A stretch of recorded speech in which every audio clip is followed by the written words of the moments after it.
This was weird because when I loaded up a new world, I started drowning. However, it's completely normal because in this particular world, I start drowning when I'm outside of the water. So before I do anything, I need to get straight into water. And go, go, go, go, go, go, go. Ooh. Seems to be like a lake over there. And as soon as I found my temporary prison, I came to a realization. How am I gonna get wood? Oh, and yeah, excuse the voice. It was like 3 a.m. in the morning.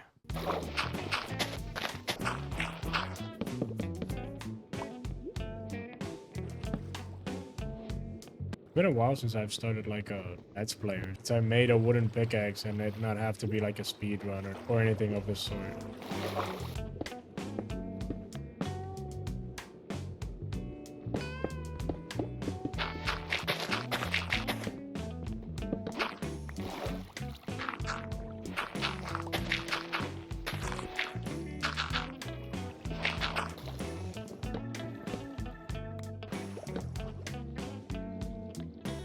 I was about to craft a boat, bro. I don't need a boat. I can literally, bro, I can swim. I can swim so quickly. I don't really need a boat.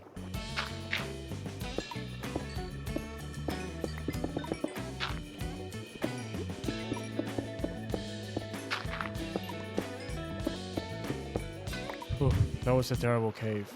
Does this lake not have any good caves connected to it?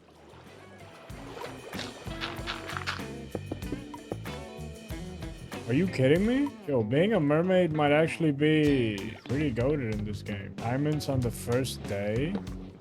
I didn't even, like, choose the seed. This is literally the first seed I made in this client, in this instance.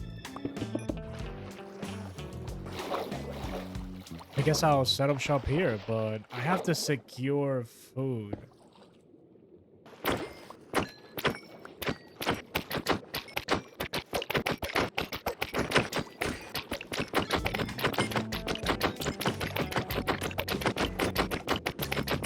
Okay, guess I'll just make another one. Guess one good thing of being in the water is that normal mobs are gonna take like forever to get to you. Right here, I'm making the absolute savior of this challenge. The bucket. More importantly, the water bucket. Because it allows me to stay outside and slowly refill on air while I am walking outside of the water. That way I can travel. And making pretty much this whole challenge possible. I mean, without it, I'd be cooked. However, after explaining the whole bucket thing, I decided to keep killing salmon. Why do I keep killing salmon?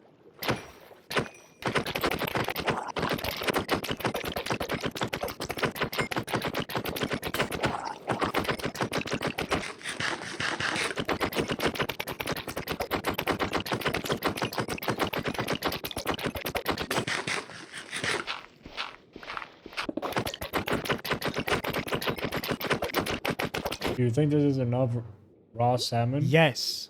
Yeah, I think it'll be enough. I think I decimated the whole population of salmon, turning it into an endangered species, at least in this region. I guess I just wanted to be done with food, and then I just waited for it to cook. Now let's just wait for this to finish. Yeah, it's pretty much done. I can pack up and it's off to get full iron armor. Yeah, don't ask me why full iron armor was actually my main idea and priority. What matters most is the next step of the plan where I finally leave that big lake to try to get to the nether. But before that, I have a plan.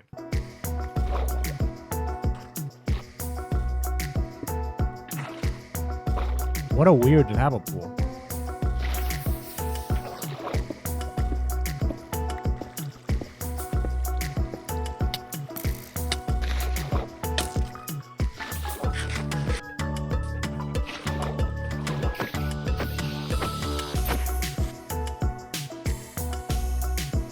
And right here in this lava pool is where I start the next step of my plan. First, we have to create another portal.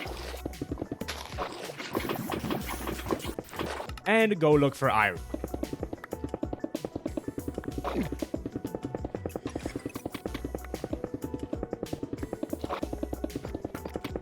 I think that should be enough iron for now. Then we have to excavate everything.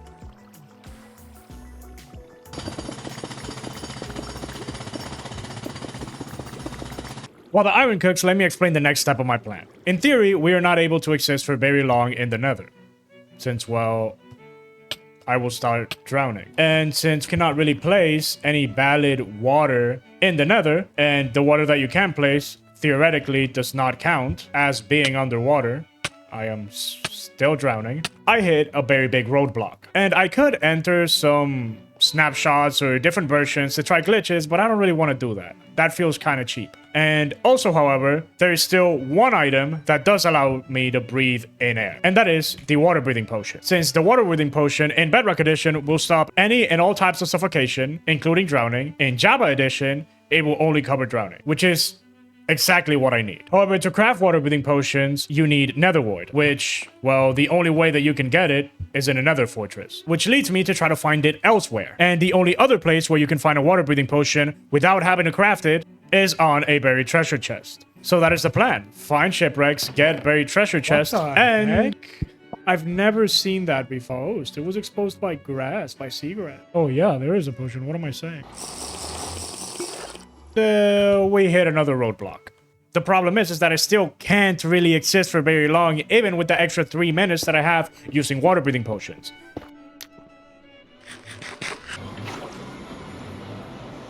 And that's where the pie chart comes in. You see, if we manipulate our render distance just enough so that we are able to use the pie chart to locate if a mob or a block specific to the nether fortress has spawned in my game, then I will be able to know if there is a fortress nearby. And the only 2 mobs or blocks that are able to exist in another fortress are a mob spawner, which could only be located in a type of bastion called the treasure bastion with this magma cube spawner. Kind of ironic that it's called treasure, I guess. Or a wither skeleton, which is only local. Whoa. Okay, well, I didn't know they did that. Which is only local to the nether fortress. A mob spawner. There you go. That means that there's either a bastion or a fortress nearby. So finally, we know that there is something close, right? So by slowly but surely lowering the render distance, so let's lower it to 2 to see if it's like really close, right? It is not that close. But we can slowly but surely make the render distance a little bit more. 12. See, now there's a chest. That means there's either a ruined portal or a bastion or fortress nearby. Which I think, right there, at 16 chunks, there's a fortress. At 13... Oh, okay, my axe. At 13 chunks, there is a fortress nearby. Or a bastion. So we could go 13 chunks either direction, and we should be able to find something. Using chunk borders, we are going to find it is east. We start traveling east, we should eventually hit somewhere close to a nether fortress.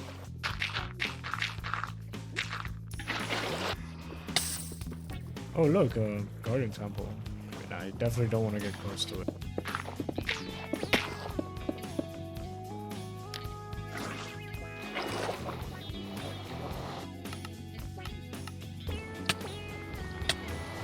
It is at 6 chunks now, so I am getting pretty close. Hopefully, it's a fortress. That way I can get closer. That is a lot of damage. So it is north now. Nice. Should be able to get there without a lot of hindrance.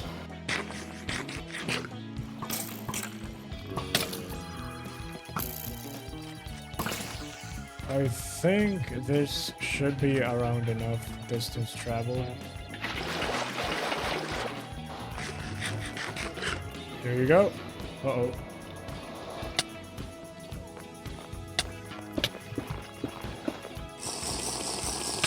Okay.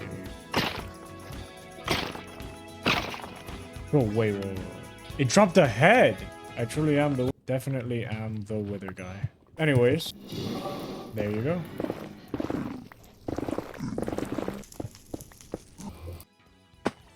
This is going to be my new base. I am at negative 1100. Wow. Let's set up the base properly.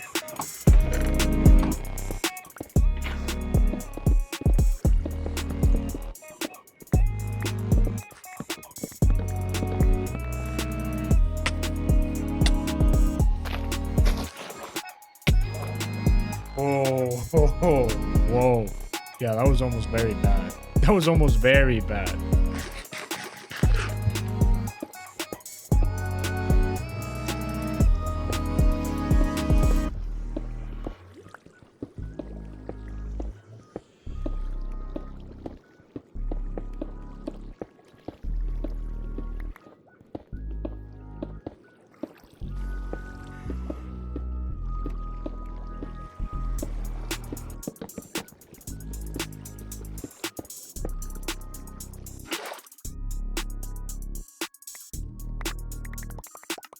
There you go. Now it's a lot better. You go up to the surface right here. Here's everything. Here are the chests that are still pretty glitched. And right here is... all of this was andesite. All of this was andesite. And there's still a lot. Andesite veins are huge. And it is indeed my favorite block. I should also get a bed. What am I waiting for? There you go. There you go. Now it's off to get some blazes. I mean, you can guess what I did. I killed a bunch of blazes. And you can also guess that it was stupidly painful. During my travels, I had collected a looting 2 sword. Really forgot that I had a looting sword. And used it to gain more than enough blaze rods to kill the ender dragon. But if you were wondering why I have this in my hand, then let me explain further. Remember when I said that I needed to make a bunch of water breathing potions? That was because my smartass decided that the best way to get pearls, instead of trading with villagers, which is something I'm more than allowed to do, was to kill a bunch of endermen. Simple, right? Not at all. Let me continue to explain further. Apart from the end, which for obvious reasons I am still not able to go to, the other biome with the most enderman spawns is the warp forest, which for obvious reasons, I'm gonna need a bunch more water breathing potions, as I explained earlier. So let me explain the problem again. To get enderman, I need to get water breathing potions. To get water breathing potions, I need to farm a war motion. War motions are extremely rare. It's been a full day of searching, and my family started calling, wondering where I've been. This'll be fun. It's been almost a week, and my family has stopped by my house multiple times already. At this point, I think the pufferfish was the friends we made along the way. This war motion is nowhere. I think I've started to feel the water on my own human legs. I can feel myself swimming when I sleep at night.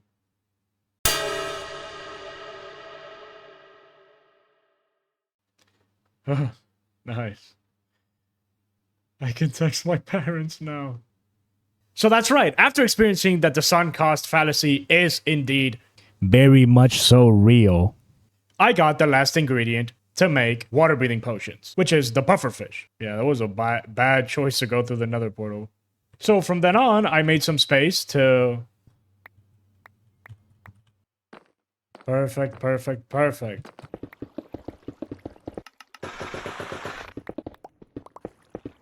Have my nether wart grow, which can't be underwater, and started crafting potions to kill as many endermans as needed. And I got paid. Yeah, this is all the potions that I made. All of them of 8 minutes. Almost a single chest full. Was it worth it? Yeah, it really wasn't worth it. I have even more pufferfish. I can make more. But right now, we're going to try to get some endermen. Oh, Javi, little did you know. Whilst going to the warp forest, I kinda lost a sword. So all this time, banking on the idea that I had this special sword that will speed up the process of gaining all the pearls that I needed and more, now I have to kill them by hand. Nice!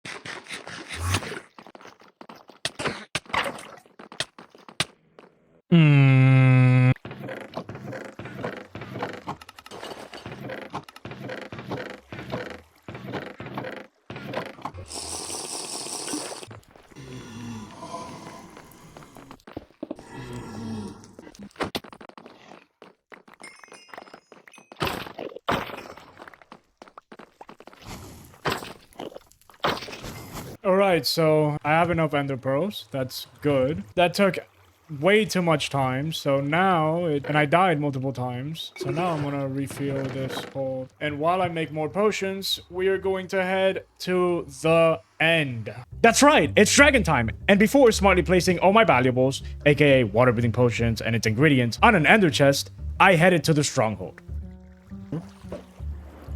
I later found the stronghold and made a small base, which is, you know, filling the whole end portal room with water, and I was ready to beat the done with the water sound. If I have to hear a little bit more of the water sounds, I am going to go clinically insane. Well, screw it. I actually don't know if I needed the bow. I mean, I can climb so quickly.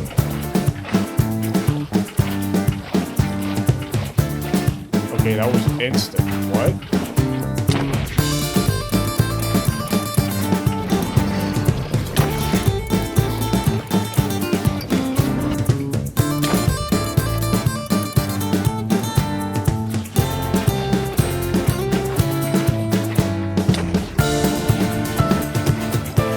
Not all of them, though. Oh, you're just perching.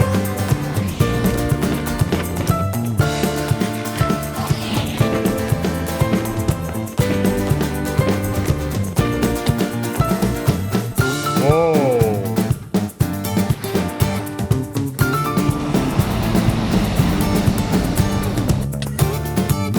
No! No! Let me in! I want to get him with the trident. You're so loud! You're taking your sweet ass time. Nice.